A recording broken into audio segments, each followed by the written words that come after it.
उदासी हर तरफ बड़ुए बलम हम का बताई हो। सुरह सिंगार भइल बेकार प्यार जब तोहरे न पाई हो।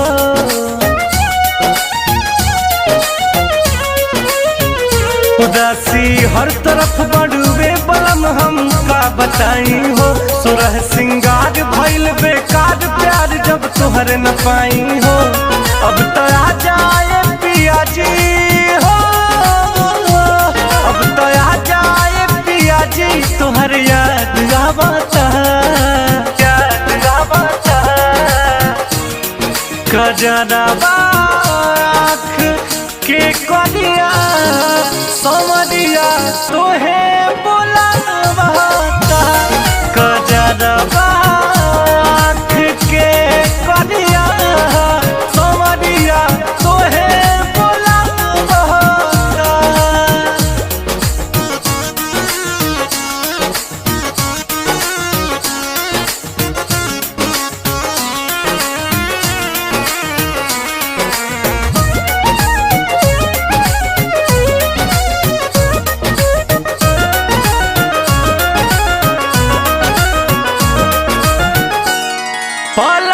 झपके जे तनिको सामने तोहरे के पारिला। फेरत करवटिया खटिया पर रतिया रोज बितारिला।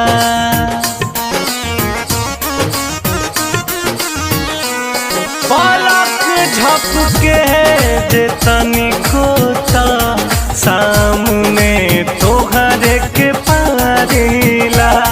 फेरत करवटिया खटिया पर रतिया रोज बितारिला। भइल काट बस जरिया हो, भइल काट बस जरिया नहीं निंदियो भावता, नहीं निंदियो भावता। कजरावा आँख के कलिया समरिया तोहे बोलावता। कजरावा आँख के कलिया समरिया तोहे बोलावता।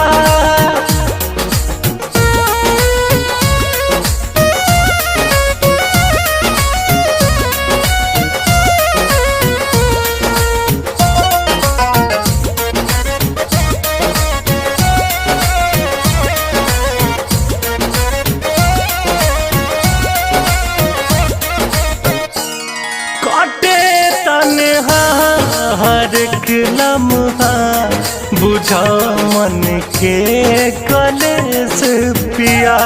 निहारी रोज तोहरे राह भइल बिरहिन के बेस पिया।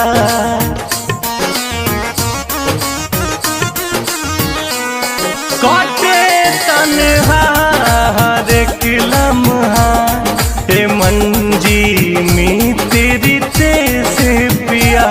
निहारी रोज तोहरे राह भइल बिरहिन के बेस पिया। बन के सावन बरस नैना हो, बन के सावन बरस नैना नहीं कुछ भावता, नहीं कुछ भावता।